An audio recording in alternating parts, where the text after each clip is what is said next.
Okay, we're live and it is Halloween, so happy Halloween, everyone. Oh, wait. I'm not sure if it's the same for any of you out there, but my town does trick-or-treating on Halloween. So tonight we did do some trick-or-treating.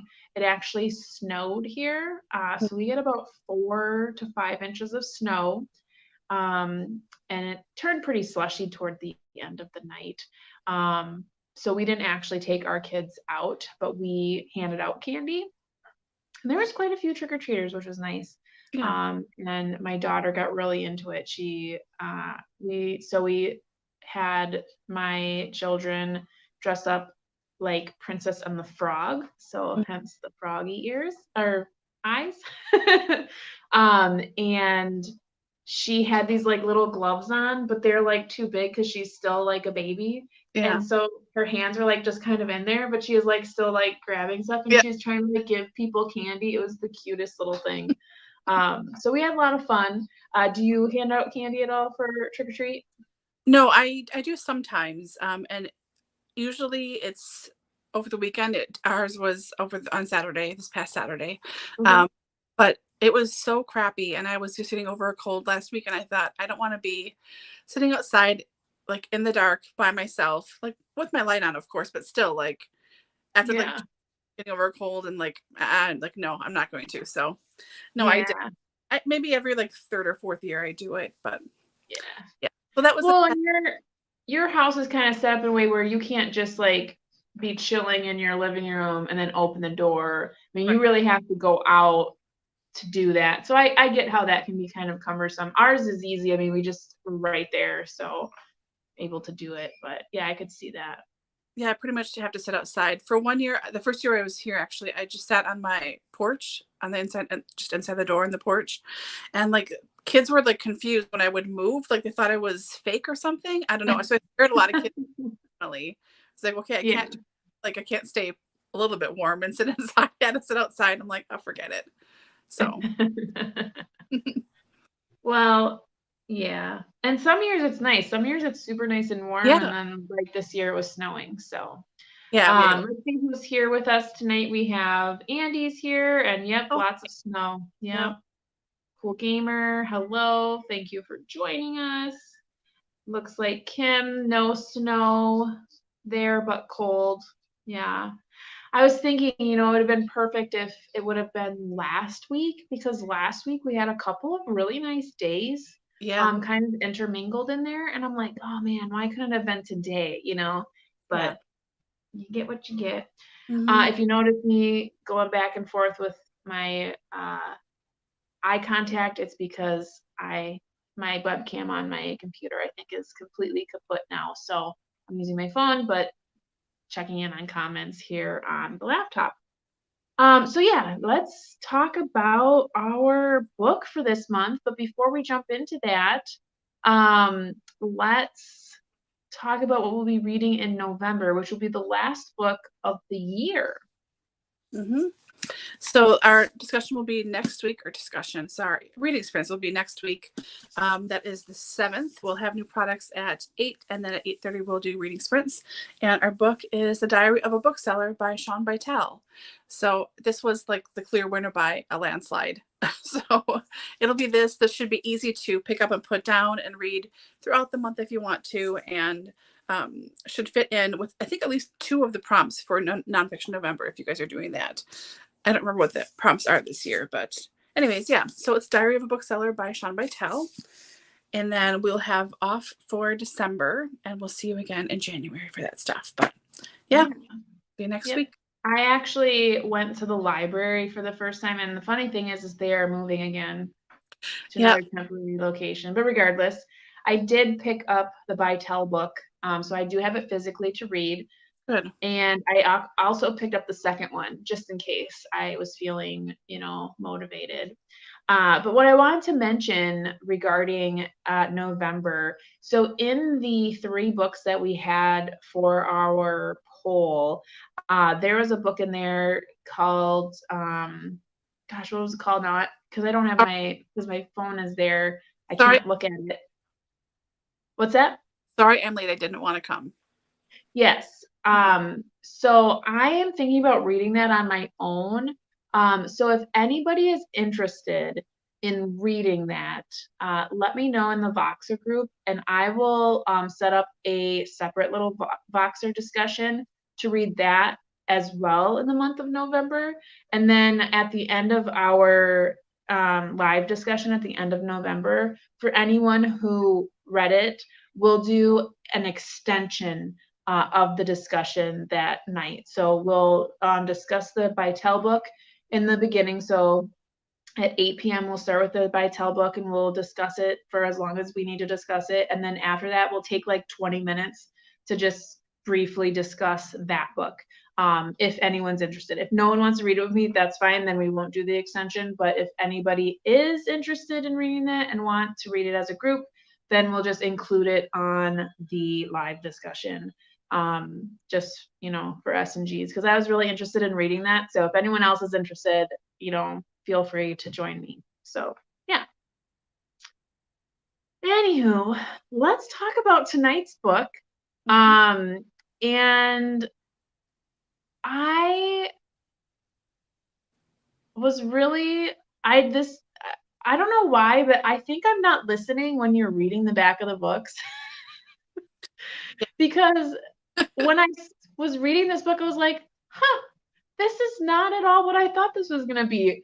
But let's just start with our regular beginning of discussion with our rating of the book. So this month we read Sangu Mandanna's The Very Secret Society of Irregular Witches, right? The Irregular, something like that. Right. And if you were to rate it like on a Goodreads rating, 1 through 5, 1 being poor and 5 being amazing, what would you rate this book?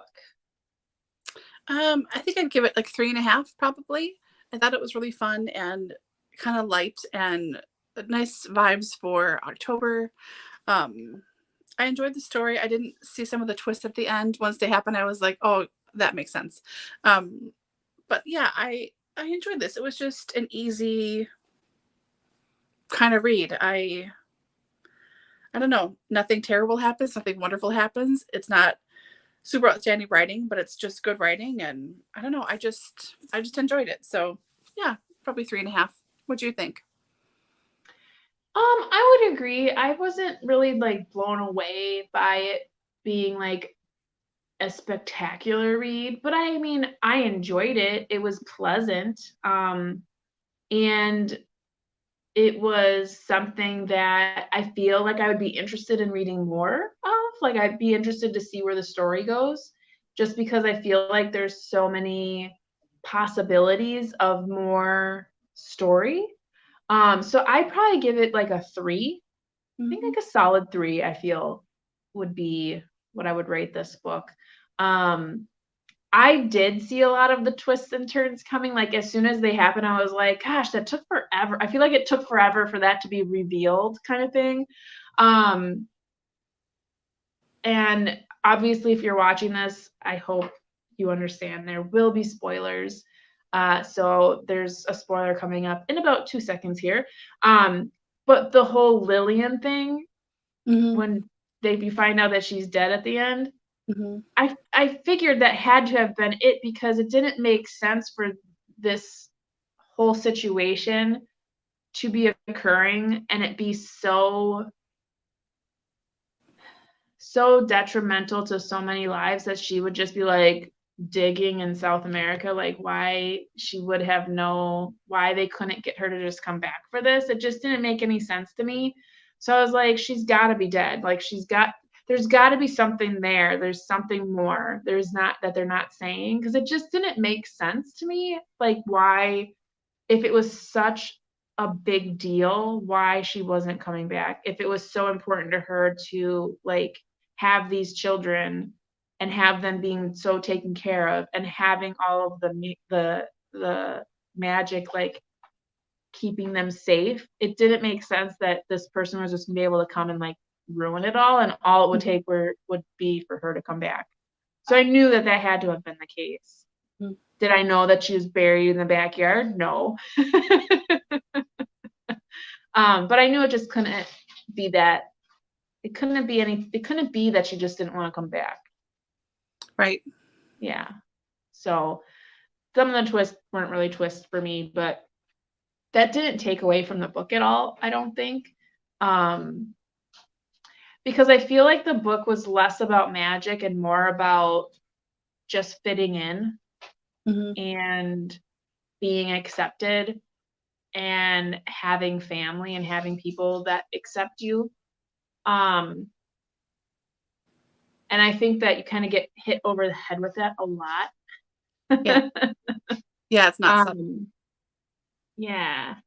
Let's see what everyone else said. Kim also did a 3.5, and good. so did Andy. So very solid 3.5 in the group. Very nice. So kind of talking about that a little bit more, what were your thoughts about the message of the book? Because I really feel like this book was more like there's a message there. It wasn't just like a cozy romance slash, whimsy book. Sorry for the word, but I really feel it was like heavy-handed in this message. Yeah, it was too. And I maybe she didn't realize it was that heavy-handed. I mean, I don't know if you listened to this or read this, but at the back of the book, there's a little, like, I'm going to say it's her acknowledgement page, which you probably don't read that anyways. But she did mention that she wrote this during lockdown, like 8 months into the pandemic. She started it because she just wanted a cozy, like, feel-good story to like work on. Story that was above all things about love and human connection. So I think she just got stuck in that, and when she was writing it, I think it felt like she was fighting so hard to like keep that first and foremost, that like it's on the page so much, like because it was so grim for so long and so like unendingly insane for so long. So it did seem really forced, but after reading that, I was like, oh, I get why it's so heavy-handed and why it's like every single like turn of the story is like, oh, but you can believe in people, and like, I'm not sure, all this like self-doubt stuff. And it just, it was really, really a lot. It was a lot. Yeah. No, I listened to it on audio through Audible, and it did not read an acknowledgement. It went right to just this was recorded by blah blah blah. But not that I would have read it anyway, because I just, when the book is over, it's over for me. But speaking of that format, I think the audiobook was really good. Oh, good. The narrator did a really good job, and I love British accents, and even more, I love Irish accents. And since Jamie is Irish, it was like nice. On the audio one, do they have like little like soundtrack things or like little magic noises or anything, or no? No. I was hoping it would. Yeah, no, not that I recall. But I want to say it was only one narrator, but I mean, everyone had their own voice. Like, it really felt like everyone's voice was different. So, but I'm pretty sure it was only one narrator. But yeah, no, it was really good. I did enjoy that format. It was pretty decent. But yeah, like you said, it was like on every page, like, being able to trust people and being able to like believe in yourself, and like, so I'm not sure. I know. So I think it was Allie. She had messaged us in the Voxer group to kind of give thoughts, and she was saying something about the reading of the book kind of felt like, was it YA? Was it like middle grade? And when she said that, I hadn't thought about it that way. But, after thinking about her comment, I'm like, it really does feel very, like, doesn't feel very adult-like. Yeah. And I don't know if it. No, go ahead. Oh, Oh, Go ahead.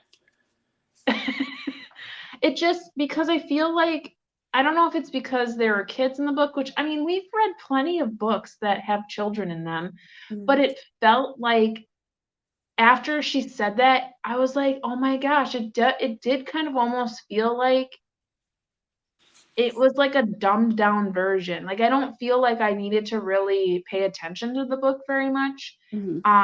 And I feel like it maybe was written for a younger audience. I don't know. It just didn't feel very, other than all of the curse words, which, by the way, and you know, I have a potty mouth, felt really out of place. Like, super out of place in this book. I know. Like, every time it happened, I was like, I know. no, that didn't feel right. And I'm hearing it, you know, I'm hearing it. And every time a curse word would happen, I'd be like, no, that doesn't, no, I don't like, no, that doesn't sound right. It does not sound right here. Did you feel the same way? Totally. And yes, I have a horrible potty mouth too. And it was the first time it happened, I was like, wow, that's a little much.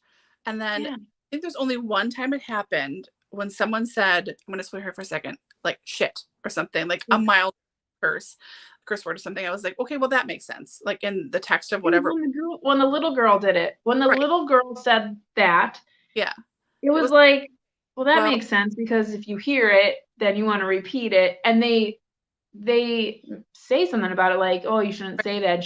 She's like, well, I'll stop saying it when you stop saying it.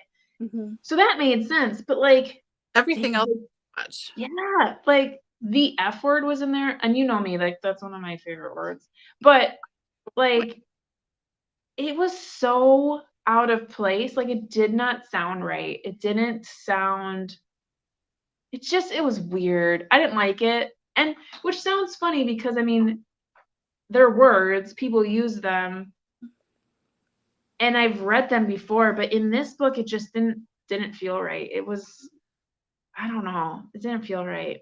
Harsh. It just seems so harsh.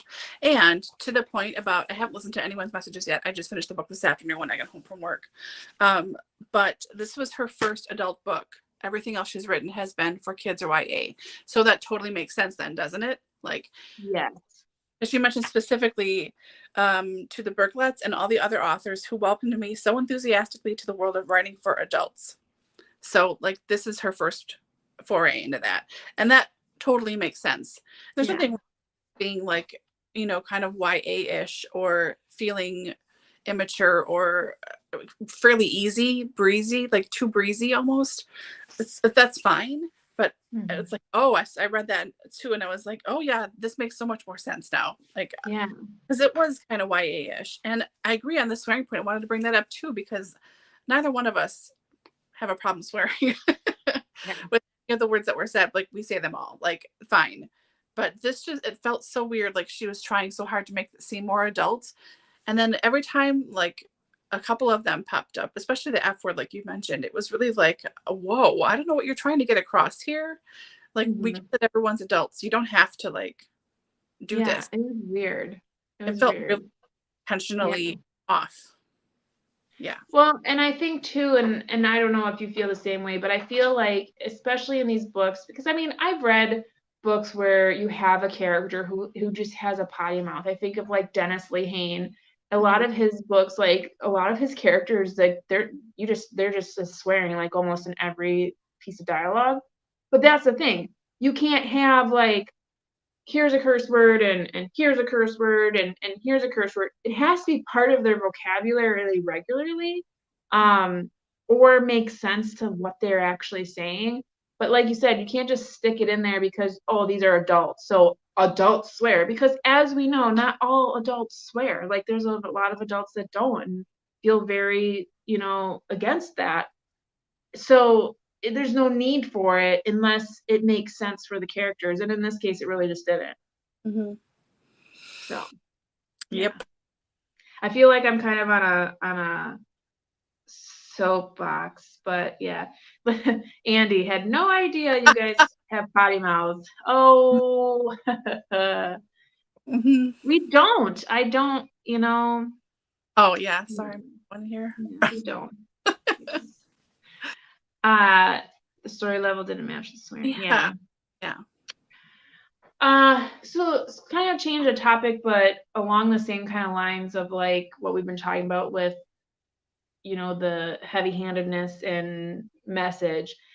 There was one message that I thought was particularly interesting, and it makes me kind of think, and she kind of interwove it throughout, but the difference between a person being nice and kind. Yeah. That Did was you interesting. pick up on that at all? What did you think about that? Yeah, I thought that was an interesting observation to make because it is true. Like some people are nice and some people are kind. And there is a difference there. Not always, but there is a difference, Like I thought that was kind of nice.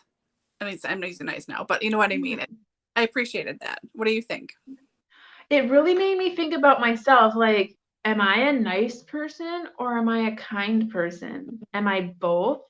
And I realized I'm like, well, I guess you could say like I am really like I'm nice to people, but I'm not kind to everyone. Mm, Like, and that kind of like it makes you think like, oh, well, does that make me a bad person? I mean, it doesn't, obviously, but it mm, makes me think like, oh, if you really think about that, it's true. Like, if you don't have kindness behind the things that you do, then like, does it matter if you're nice? Like, why not just be like Jamie and just, be who you are and as blunt as he was and as mm, rude as he is. I mean, he even says, no, I'm meaning to be rude. mm, That is, I'm being rude right now. And I'm like, mm. oh, okay. And I liked Jamie. I never disliked anything he did. I mean, but that's really going to stick with me, I think, for a little bit. Like the difference between being kind and being nice. Mhm. Because you think it's a good thing, but in this, it really made you think about it like, it's not only that you think you're being nice, so that's a good thing, right? But the person on the other end is, well, oh, they're just being nice. Mhm. You know what I mean? Like, it really made me think about that. I mean, how do you feel about if someone's just being nice to you? Would you rather them just not do it at all? Yeah, pretty much. I mean, not to be a jerk about stuff either, but if they just want to be like neutral about things, just be neutral about stuff. Like, and I think a lot of times too, one of my mom's friends is very much like this. Like, she has to make sure like that everyone is up and happy and like really joyous and happy all the time. And she feels like it's her responsibility to be the upper for the group and to be like the positive, peppy one and everything. Because I don't know, she's uncomfortable with that. Otherwise, I mean, I don't want to give out her business on the air. She had some traumatic stuff in her childhood, but like you're 80 now. Like you can stop and you can just be yourself and like people can just be themselves. And it's always seemed like very fake to me, but she seems so nice and it's so nice because she's doing this stuff and blah blah blah. Let me help you with this and I'll do this thing and da da da. It's because she's uncomfortable with people just being neutral or not being outwardly like ecstatically happy all the time. And it's exhausting to be around. And it's like I thought of her and I was like, she's a nice person and she can be kind, but it's so insincere and it's so over the top that I would think it would be obvious to almost anyone who spent more than 3 minutes with her. Like, wow, what are you doing? Like, you can just sit down and talk to me like a person. Like, you don't have to be this, Mhm. oh my gosh, blah, blah, blah. And then she's worried people are depressed all the time. And it's like, no, this is so misplaced. So I would rather someone just be neutral or kind of grumpy or themselves than that, like, Yeah. pushy, nice all the time. It's so much to take on. Like, wow. Yeah. What do you think? Yeah, I mean, I want people to be nice, but I want them to be nice because they want to be nice, not Right. because they feel like there's an obligation to Mhm. just, I don't know. I think that's why we get in a lot of trouble like we as a whole in society is just people doing things because they feel like they have to instead of like feeling that they want to. Mhm. But yeah, that's gonna stick with me for a while, and I think that's good. I think it's good that that is in my head because it'll make me rethink the things that I do and why I do them. Because I'm a very nice person, Mhm. like to people that Well, I like, to that I like. I do a lot of things, but am I doing them for the right reasons? Mm-hmm. In most cases I am. But yeah, Mm-hmm. I think I'm meaning that in the sense that like, I feel like I could pull back, like, and not have to do as much as I think I need to do. Mm-hmm. So one thing that stuck out to me in the book that you're going to laugh at, but I really was very happy with, is that she had a dog. Mm-hmm. Because how many witches in books and TV and movies do you see have dogs? It's all cats. Cat, Mm-hmm. cat, cat, cat, cat. This one had a dog. I was pretty pleased with that. I thought that was pretty unique. Yeah, I've read quite a few. I mean, I read more witchier stuff than you do, but they have dogs too. They have dogs and cats, like both of them. But yeah, the traditional thing is a cat. But yeah, it was Yeah, nice. I liked I Cersei. know. I was like, that's cool. Mm-hmm. A witch with a dog. I like it. Mm-hmm. So I was like, I don't think I've ever read anything where they have a dog. It's Mm-hmm. always a cat. Their familiar is always a cat. Mm-hmm. So yeah. So talking about witchy stuff, Mm-hmm. and like you said, you read more witchy stuff than I do. Do you feel like this book had a good amount of like witchcraft in it, or do you feel like it was kind of lackluster? Do you feel like it was a kind of witchcraft that was new, or at least new to you, or how did you feel about that? I mean, I liked it. It seemed to fit the vibe of the book pretty much. And I liked the description of it. Like it's always there and it was like gold dust or things. It was nice to visualize. It seemed like very comforting and natural. And I don't know. It just seemed really nice the whole time. Like, so I did enjoy that. I do, I do read a lot of like paranormal stuff. Um, and that also just has a darker edge in general. So like if this kind of magic was in that book, it would seem really out of place, stuff like that. But I liked it. It just seemed to fit, like just pleasant, like generically pleasant. Mhm. And not anything like creepy or weird, nothing like religious or whatever, just it was just sort of there, like, look, there are plants here, only it's look, there's magic here. It just seemed nice and neutral. Like the whole book sort of just seems like a smile, that sounds really dumb and cheesy, but it's just sort of nicely there. I don't know. Yeah. What do you think about it? I liked how it was very nature based almost. Like it was a lot of nature based kind of tying it into how the magic came to be, or one of the little girls liked to not wear shoes because she wanted to feel the earth, and I really liked that, and I did like the gold dust. My favorite part was when she was catching the stardust, or the star, was it stardust? I really liked that. And to me it really felt similar to the magic in the middle grade book called The Girl Who Drank the Moon. I think it's by Kelly Barnhill. Mhm. Um, it really reminded me of that book, how like the stars and the moon, when they're collecting moon dust or whatever, or moon shine, or I don't even know, can't remember because I listened to it, so it's not visually in there. But so I liked all of that. I liked it was very, yeah, like the magic that I usually read about is a little bit darker. I feel like more adult. Like this was very like childlike. Yeah. Um, but that said, I feel like she kind of did a poor job of making this book about witchcraft, because, and not that we needed to like see like a lot of it, but the purpose of her being there was to help these kids learn their magic. Mhm. And I feel like because it was so heavy-handed in the messaging of like being accepted and being loved and yada yada, and now this little love story with this Jamie character, I don't really feel like they spent a lot of time on the children. Mhm. Like they were kind of like the backdrop, Yeah. and it was more about like her figuring out her stuff, like just figuring out why she is the way she is, and whatnot. Now that's also why I'm kind of interested in continuing reading the series because I feel like, is she gonna now dive into the whole like backstory stuff about how like all these witches get orphaned? Mm-hmm. Like, because here's the thing, like, okay, so you're a witch, right? Mm-hmm. And you know if you have a baby, you're dead. So it's a death sentence.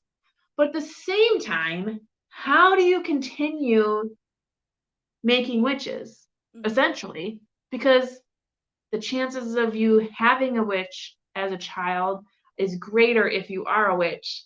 So like there's a little bit of a plot hole there if you're not careful. So I'm really interested if she's gonna go and go in that direction to figure that stuff out. And the whole like curse on if like the curse with that relation in relation to like that witch die. It's very confusing, and I'm really hoping she goes back because I don't feel like she really answered that very well, and I feel like there's a whole book right there of like expanding on that storyline. What did you think about all that? Did that kind of just did you care or Yeah, I did. It just seemed like it was sort of told kind of piecemeal really quickly. And like you said, it seemed a little holy, like HOLEY. Sorry. And not like explained very well. So I was hoping also that she was going to write something about it in the next book. But I looked it up. It's coming out in April. And it's some other kind of long, witchy, punny kind of a name. It's like a witch's got to innkeeping or something like that. And it's new people in a new situation. But I don't remember if this main character witch was in the group of witches in this like Primrose's society, or if she's not, because it wasn't Hilda and it wasn't her wife Kira, and it wasn't Primrose, obviously. So I think it might be someone else was mentioned once or twice, but I don't know if it's going to be like she'll write more books about all these witches individually in this coven essentially, or not. But I'm hoping that it's the same system of magic because I do want more explanation because it seemed really fast. And like the 53 witches, is there a significance of it being 53 witches, or that's just who was there? Or yeah, there's a lot of stuff that could be fleshed out really easily. So I'm hoping that that's addressed a little bit if it's the same system of magic, which why wouldn't it be? You know, if right, exactly. Yeah. It so just felt really I don't know what it is. Like sometimes when I'm reading books, like I'm more interested in like the small little details that like are 3 sentences long that like make up the premise of the book and then they never talk about it again. And it makes me so mad because it's like that's why I'm reading this is because I want to know about that. But Mhm. instead you're worried about how these two people got upstairs into the bedroom. Like that's your climax. No Right. pun intended. So like it didn't make sense. Hmm. And we are no stranger to erotic love stories, but I also feel like that was out of place as well because what was the point? That could have been a behind closed doors scene. Yeah. There was no reason to have that so detailed Hmm. considering the rest of the book is so young like Yeah. it's like the swearing. It felt out of place. Like it was kind of like, really, we're gonna do this now? Like Mhm. I feel awkward. Like I feel like you should stop where you are right now. And Yeah. it wasn't that detailed, but I feel like for this book it was too detailed. Yeah, I agree. It seemed like, oh, we're gonna really do this. Like I was fine with the little make out in the woods in the rain, like that was fine. And like the tension in the car when she like said like, oh, do you want to kiss me, whatever, like that was fine. It would have been perfectly in keeping with this to be kind of closed doors, like have them make out a little bit, like talk about them struggling up the stairs and then leave it. That would have Yeah, been like much more in tone versus yeah. who What was happened? like I Yeah, it was like, why are we doing this? yeah. And for me, and anyone can, I mean, this is just my opinion. For me, if you only have one of those scenes in a book, it doesn't, you don't need it at all. Right. Because I feel like, and this sounds silly, but like in a Harlequin, you have several usually. You have like about 3 or 4 Mhm. because that's really what it's about. Right. In a book like this, it should just be behind closed doors because I don't know, it just doesn't feel right. It feels like if you're going to have an explicit scene, you'd probably have more than one. Mm-hmm. It just, I don't know why that it just, I read a lot of romances and it just doesn't make sense to have one, full lights on kind of Right. scene in the rest of the book that is super, vanilla. I don't know. That's just my 2 cents. No, I agree. The one kissing scene and that full on sex scene and then nothing. Like, Mhm. okay. Yeah. Really? Yeah. No. Yeah. And yeah, I read my fair share of smut. Like, that's Yeah. not that. It just did not seem in place here. I like a good Debbie Maycomer. She's really good about the closed doors. Like, keep it in over there, and the rest of the story, is able to tell itself. Mm-hmm. Andy has a good point. It's really a cozy. It's a Yeah. cozy. I definitely give it that. Yeah. So what this book is really, I guess, good about, but at the same time, I don't know if it was done the best, is just representation in general. So Mm-hmm. we know that Mika is from India, so she is Indian, and we know that the 3 girls are also women of color. And there's one specific line that I was interested in, and then nothing else happened with it. Where Mika's kind of explaining, it's been a little bit since she's been there, and the girls are really inquisitive, and she says something about how they wanted her to come because she could answer the girls' questions, but something about not like because she looked like them too, like that was why. Mm-hmm. And I was like, oh, that's a good point. And she said something like, but that's not really her place. And then that was it. Then there Yeah. was nothing else said about it. And I was like, but why say something like that and then not expand on it and not discuss it or not, put that as part of your message? Because it's true, like representation is important. And that could have been talked about so much more um, than just showing us that there's, 4 characters here that, are not white like the rest of the characters. Well, except for, is it Ken is Asian? Yeah. I think Or he's was it Japanese. Ian? No, Ian's white and Right. Ken was Asian. Yeah. But like it just I don't know. I was like, I don't know. I don't know about that. I wish that if you're gonna say something like that, and it's very important, but then to not do anything else with it, Yep. it's weird to me. Yeah, that felt So weird too. Like, oh yeah, I should probably say something about the fact that most of these characters are not white. So like that one sentence was thrown in there and that was it. mhm, Like then don't say anything. Like mhm, I yeah. yeah, I'm trying to find it in the book. Can you tell? So too, I Yeah. read that. Oh, we're gonna go I'm there. Oh, there, yeah. I mean, I was excited. I was like, "Oh my gosh, that's awesome that she's pointing that out." Like that, yeah, she shouldn't be the one that has to come and like be the savior of like explaining how they're witches and how they're going to use their power, but also having to explain to them, their place in the world at large. right. And I thought that she was like going to say something about that and be like, "We have to also address this, but like I'm not the person that should be doing it. Like I'm only one person," and it just was dropped. Like nothing else was said. I thought that was weird. Mm-hmm. Um, I don't know how you guys feel in the comments about that. And if you're watching this in replay, feel free to drop us a comment below. But it just, yeah. It kind of reminded me. Sorry, this wig cap is driving me nuts, and the wig is like sliding everywhere around it. Um, it reminded me of Queenie, a book that I cannot stand. Mm, In that, like, she would just bring up a point to like talk about race or whatever, because Queenie is an not African American. She is a Black British girl. Um, she would bring up some like racist point or try to be like, oh, are you saying that's just because like you're white and I'm not? And the person would be like, no, but you have to come to work on time. And it would be like, then that was it. And then she would just keep dissing the person for like not admitting that it was a race problem.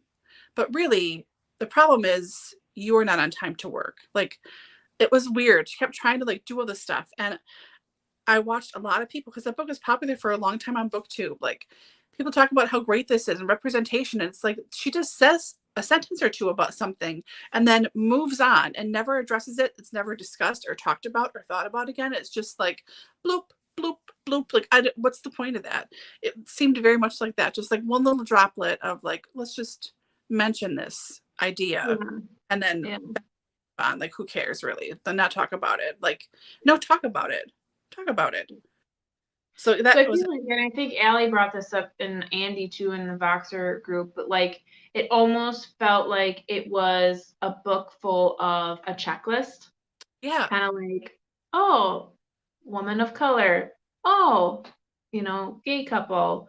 Oh, love and all the other things, trust and kindness and like, oh, and don't forget swearing. We should oh put yeah, make sure I get a swear word in there because it's an adult book. Yeah, I don't think the book was bad. Like I said, I'm interested in seeing what else there is because on top of everything, it's a cozy. Like it felt nice and like a blanket, and you just like read it and it was like, oh.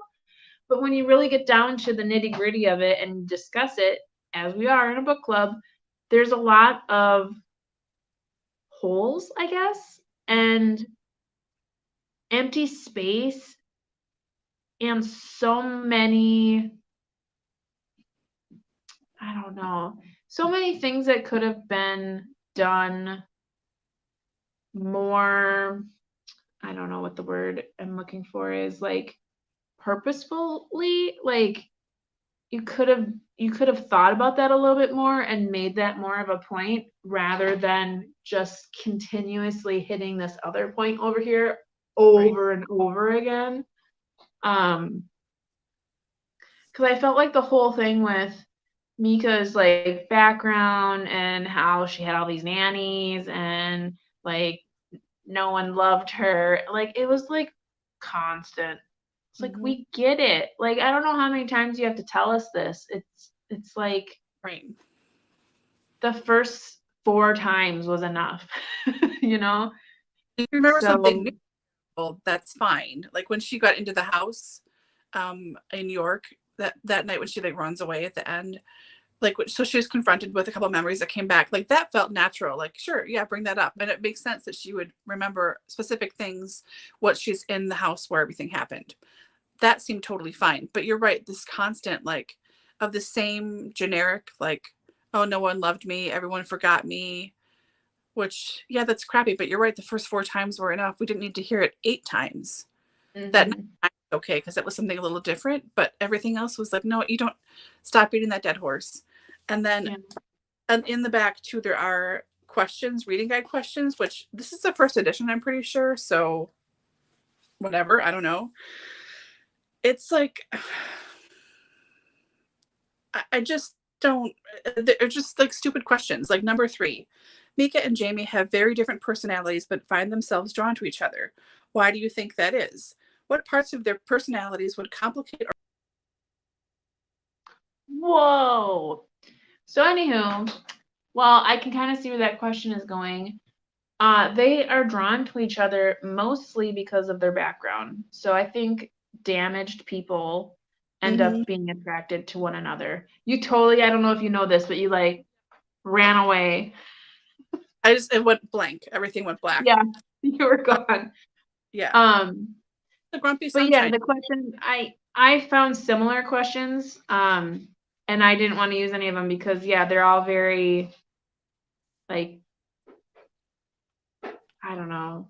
Just like, so what have you I read? feel like these are the kind of questions that like neighborhood book clubs talk about. And I know that sounds so bad because every book club is amazing. If people are getting together to read, that's amazing.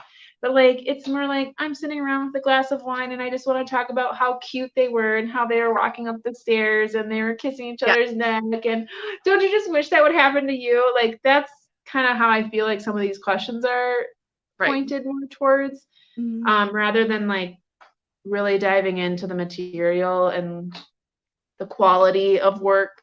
Mm-hmm. But that's also coming from two, you know, advanced educated people who have done this many Right. times. Mm-hmm. So, I just, um, yeah. yeah, Yeah. Yeah. Very but yeah, YA. yeah, very YA. I would agree to even borderline middle grade Mm-hmm. feeling in some areas. Mm-hmm. Um, even naming the car broomstick, I was just like, okay, Mm-hmm. like, okay, whatever. It's Yeah. weird because it was kind of like too much. Like, I don't know. You know what this book felt like? I don't know if you've read it, but TJ Klune's The House on the Cerulean Sea. I have not They write, okay, so of it. the book is about an orphanage full of like paranormal children. So there's like a blob, there's Lucifer's son, or the devil's son, because his name is I think the kid's name is Lucy, but Lucifer, Lucy. There's like there's all sorts of different kind of creature children, Mm-hmm. and they're like getting audited or something by like the creature police. I'm not explaining this correctly, but I did read it a long time ago, like 2 years ago or something. And there's like a love interest between this person and the man who runs the uh, orphanage, Mm-hmm. and that is very cute. Like it's so adorable, the two of them, and the relationships uh, that are kind of between this auditor person and all of the children. And it's a very like such a good book. And the whole time I was reading this, I was like, this feels like House on the Cerulean Sea. And I had the same thoughts of Clune's book, as far as it being like, is this a kid's book or is this an adult book? I'm not sure because it reads so, I don't want to say dumbed down because that's not the right word, but the writing just feels very pedestrian. I don't know. I'm not even sure how to explain it, but it just feels so just easy, Mm-hmm. cozy, you know? And there's Yeah. nothing wrong with that. There's nothing wrong with that. But sometimes when you're reading it, you're like, you think in your head, like, is this meant for me or is this meant for kids? Like, I don't quite understand. And the thing is, it's great because it's meant for everybody. Mm-hmm. Um, but in this particular book, the swearing and the explicit scene make it an adult book because I Yeah. wouldn't want, kids reading it. So, yeah, I don't know. I know. So this, when I was reading this, it reminded me of that TJ Klune book. I have not read it, but it sounds like that. It sounds like a knockoff witchy attempt at a book like that. And that book always reminded me of like a cozy twee version of Miss Peregrine's Home for Peculiar Children. Yes. Like if they're all like, you can see that like line linking them all together. Like one is creepy and dark, one is like super cheerful and like happy. This is like trying really hard to be adult, like in Yeah. a ham-fisted way, like, but yeah, I Yeah. can see all three of them. I love Miss Peregrine's House for, what is it? Peculiar. Peculiar Children. That was so good. I really like that. I've only read the first of that trilogy, but I really like that. And yes, I would agree. It and here's where they all like their one thing that is all the same is they're on a sea. They are connected to water because in Miss Peregrine's they're in England somewhere. But it literally is talking about like people coming from boats or whatever. And then in House on the Cerulean Sea, literally they're on the sea. And then in this one too, she was in Brighton, which is on the sea, and then she comes to this other town, but she talks about like not really liking the sea and blah blah blah, and then they go up, so they're all connected in some way. Yep. So, oh no. I did like that. Although I really didn't like looking at all of the pictures that are in that book because they freaked me out. It was dark. It was dark. It was creepy. Mm-hmm. I don't know if you've watched the movie version. No, I've seen parts of it. My mom likes it, so when I go over there, sometimes it's on TV and it's on. So I've weird. I don't know that I would say I liked it. Is that the kid from Sex Education? Yeah. Same kid? Yeah. Oh, that's a little bit of a weird juxtaposition. Mm-hmm. But I don't feel like it matches the books very well. But it's an interesting movie, to say the least. That's funny.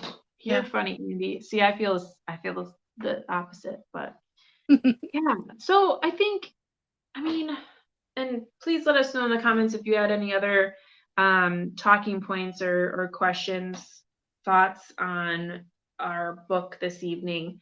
But overall, I'd have to say it's a decent read if you're looking for something cozy, if you're looking for something that's just going to be easy and make you feel good and that kind of thing. But I think overall, as far as like a book that really dives deep into its own storyline, not really. Because I think there's a big missing gaping hole regarding this whole curse thing. And I'm really hoping she acknowledges that and like gets into that in one of her books, because I think that would be a good story. Right, like kind of how what Alice Hoffman did with all the practical magic books. Like there was practical magic and like one or two after that, and then just I think her latest one in that series was told in the 1600s. It's the first sister, so that she tells the origin story of all the magic and the tale, blah blah blah. Like that's what you should do. Like take the point of a couple of the witches that were one of the 53 and like talk about that, But I don't know. I don't think she's going to do that. I think she's going to keep writing fluffy stuff, which is fine. It's just a bit of a bummer. But see, and that's what bothers me, because it just doesn't make sense, because when she's talking to Jamie about it when they're driving back, when she meets with Primrose, and she actually gets some information, which she was astonished that she even got it, because she had said she had asked so many times when she was a child, and she kept kind of getting, bucked in a different direction, like, oh, don't worry about it, or this is what it is, but I'm not going to tell you anymore.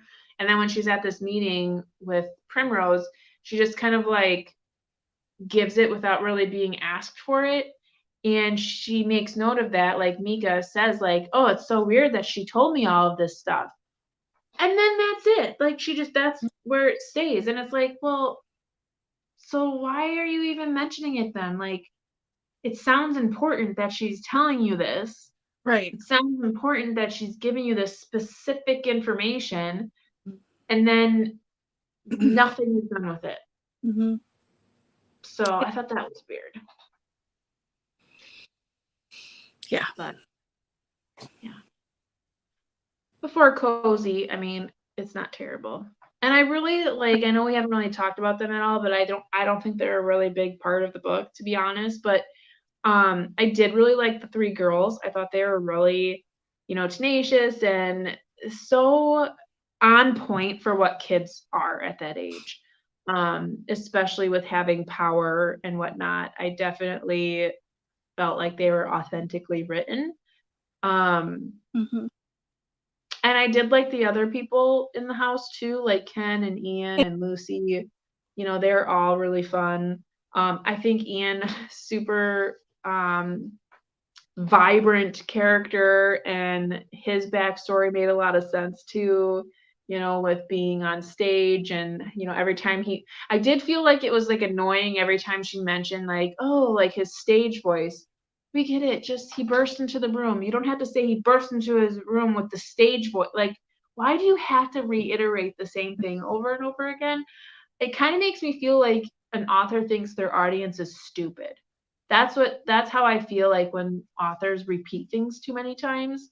I feel like you think we're dumb. And I don't like that. I know. I think that editing wise, it could have been especially if she's an adult editor, which I'm assuming she did for this book after having presumably YA or middle grade editors, be you don't have to tell people this all the time. You can just, they're adults, they remember. They can watch complicated movies and remember plot points from the very beginning. So you don't have to mention all the time. Right. I think she was no, we should leave it in. I want to make sure they realize. I feel like there was a conversation about that, and she was pushing for it to keep it. Because again, it's she doesn't trust the reader to remember basics about a semi-stereotypical gay man character. Yeah. Oh, how do you guys do recaps? I don't understand. So much. If anyone is wondering, Laura is dressed up as Linda from Bob's Burgers. Yes. And I think she looks fantastic. Thanks. It would be better if my hair didn't constantly ride back. Oh, funny. Well, I think that's it for, discussion on this book. If you had any other topics you wanted to talk about or mention, you can certainly watch us in replay and put those comments in the comment section. Or if you're in our Voxer group, you can certainly relay any last comments there. If you are not in the Voxer group, but you want to be added, we can add you at any time. So just let us know what your handle is for Voxer. Again, for next month, so in November, we will be reading Sean Beitel's A Diary of a Bookseller. So that'll be our November read. It's a nonfiction book, so it'll be good for your nonfiction November. We will also be reading, or I will also be reading, and I think Laura might as well, but Sorry I Was Late, I Didn't Want to Come by, I can't remember, I think it's Jessica something. Yeah, I want to say it's Jessica Pan, but I'm not 100% on that. Yes, I think you're right. Yep, I think you're right. So if you want to read that, and I'll put a message in to Voxer, if you want to read that along with me, you don't have to if you don't want to, but if you do, then I will set up a separate Voxer to say any comments during the reading of that. And then if there are some people that are reading that as well, we'll just put that at the end of the live show at the end of November. You'll see us again next week, Tuesday, at 8 p.m. for our new products, as well as 8:30 for reading sprints for the November read. There will not be any book in December, but, and we'll put this information in the Voxer group as well, but we are trying to plan a Zoom holiday party. So Zoom meaning that it'll be whoever would like to participate. It'll be a private call, private chat for anyone who would like to join from our book club here to just chat, have a little holiday party for our book club. So you'll see more information on that in the Voxer group. But just wanted to put that out there. January books will be discussed. I think we'll announce the 3 books next week. Is I think- that the plan? I think we have one more to talk about, but yeah, I have to look at my notes from our last call. Right. Okay. Well, then we will see you all next week. We hope you all are having a happy Halloween. And yeah, happy reading, everyone. Yep. Thanks, everybody. Bye. Bye.